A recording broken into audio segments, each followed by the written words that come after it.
Guys, welcome back to my channel. So today I'm creating this like fall berry look. I'm using the Jaclyn Hill palette. I can't speak. I'm using the Jaclyn Hill palette in this video just because I really love this palette. I use this palette every day. There's not any other palette that I've touched this whole month, and this palette has been my ride or die. So yeah, I created this look with this palette. The only problem was that the dark color that I used on my lid was kind of hard to blend out. I don't know, maybe I applied too much or something, but it turned out pretty good. I hope you guys enjoy it, and I hope you guys like this look. If you guys have any other looks or any other ideas for looks, just DM me. And I will try to I'll try to recreate them. I'll try them out on my channel. Other than that, I hope you guys enjoy this video. If you have any questions, just comment them below, and I always get back to every question. And like, subscribe, and comment if you want.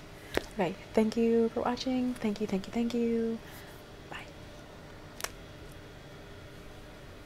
Okay, so before we start off any look, I'm starting off this look with my eyes primed. I used soft ochre, and then I set my soft ochre with my translucent powder, and I chose the RCMA powder because it's very light and super nice to blend out colors on. I'm using my Jaclyn Hill palette, and I'm going with the color Creamsicle, and I'm applying Creamsicle where your transition usually goes, but I'm not focusing on the outer corner. I'm focusing all throughout the top of my lid.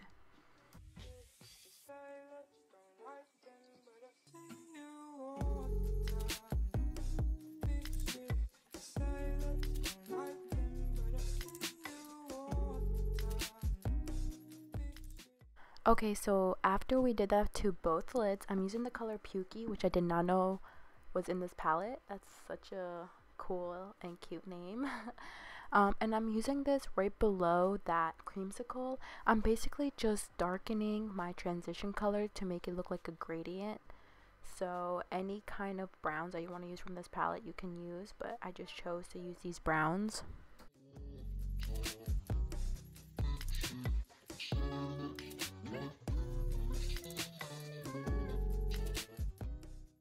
So after I'm happy with how the browns came out on both of my lids, I'm using Hunts, which is right next to Pukey, and I'm using this color, and I'm kind of just carelessly putting it all over my lid, and I'm prepping my lid for a darker color that I'm gonna use.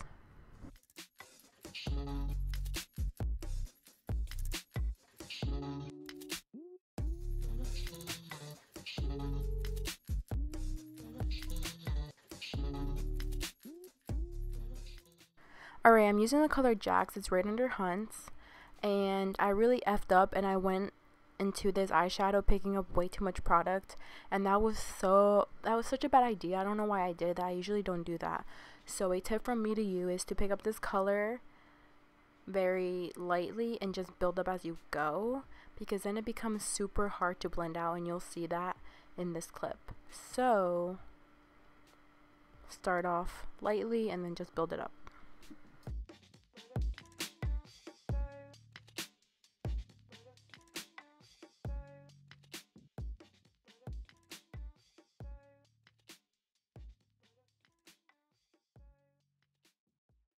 Alright, so I hope you guys can't hear my computer because my computer is extremely loud. It's a really old Mac, and I just got like the fan got replaced in my computer, so it makes like a really loud sound, so hopefully you guys can hear it. Just added in light and beam into my inner corners. I feel like this was looking too dark, so I really love these inner corner highlight colors. They're really pretty. I'm going to be using my Fenty Beauty foundation. This foundation is $34. It's really inexpensive. I'm talking like for high-end makeup.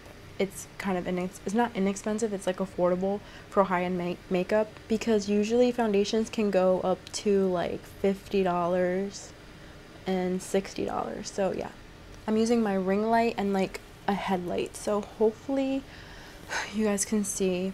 I'm in the color 230. Everybody try this foundation out. It oxidizes like crazy, so finding your exact shade, I don't know, like if you're have like a yellow undertone like me, I feel like finding your exact shade can be really hard because of the oxidation, if that's a word, that happens with this foundation. I usually just get a foundation brush like this and I just apply it. I apply like 2 pumps and I just dot it like this. I do like the coverage. It's extremely matte, so if you're oily, I would totally recommend this foundation. I also have some breakouts because I just got over my time of the month and I was picking at these breakouts, and yeah, I know it's a bad idea. I like using a brush with this foundation because it applies more full coverage. If you're aiming for like a lighter coverage, which that you can achieve with this foundation, you can use a sponge, but if you want a fuller coverage, I would recommend like a kabuki brush or just a brush in general. So I'm using my angled kabuki by Sigma. By the way, this foundation dries extremely fast, so once you dot it on your face, blend out. Like, don't keep talking like I was, because it gets hard to blend out because it does dry so quickly.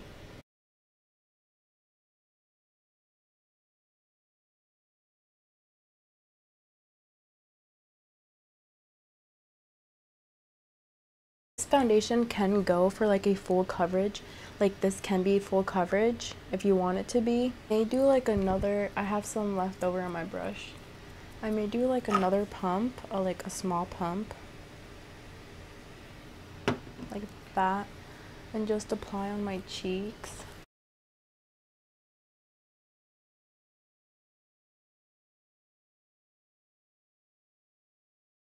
Okay, so after that I'm gonna apply some concealer, and I'm using my Tarte Fair Neutral. I'm gonna be applying, since it's a fair color, since it's a neutral color, I'm focusing this under my eyes and not like all throughout my cheeks.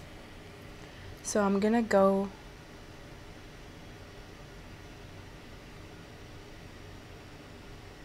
like that. I'm with a more yellower color, which is, I love this concealer. This is the new Instant Age Rewind. It's the color Neutralizer, so it's very yellow and I really like that.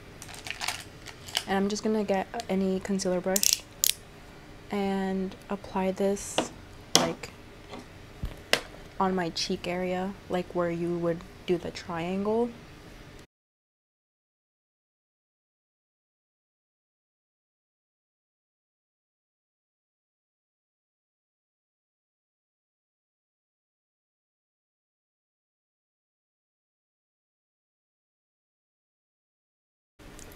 For contour, I'm just gonna apply some of this. This is the Wet n Wild makeup stick. Really good. It's in the color Maple. Call me Maple. And blend with the e.l.f. stippling brush. It's a small one. I usually blend out with my Real Techniques brush, but I can't find it, so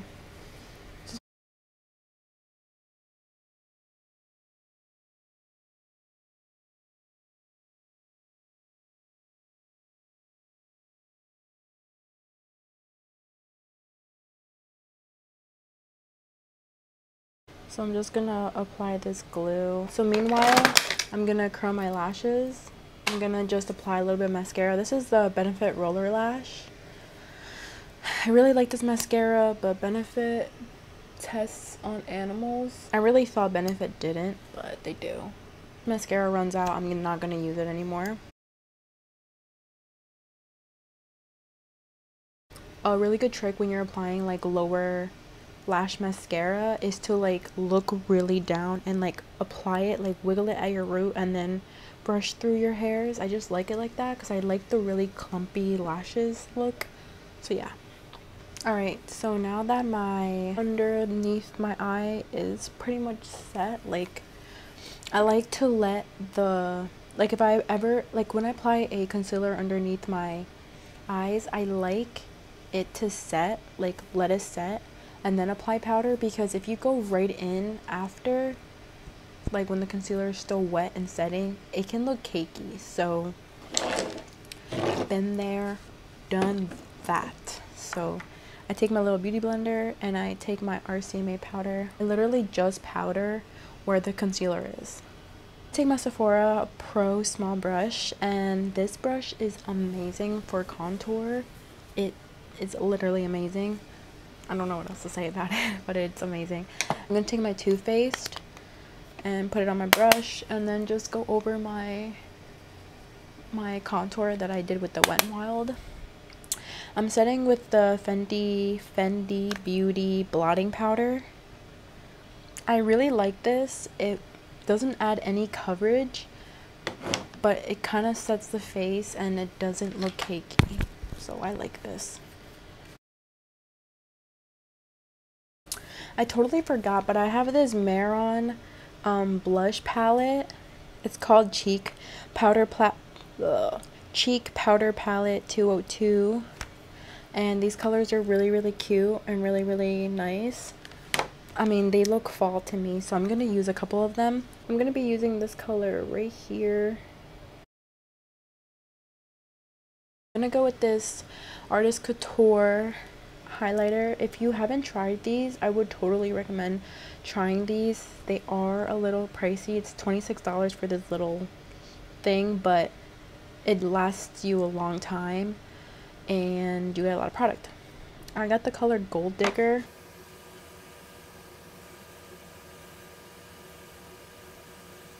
Hey guys, so this is the finished look. I wish I could look at myself, but my computer over here and it looks weird if I look over to it.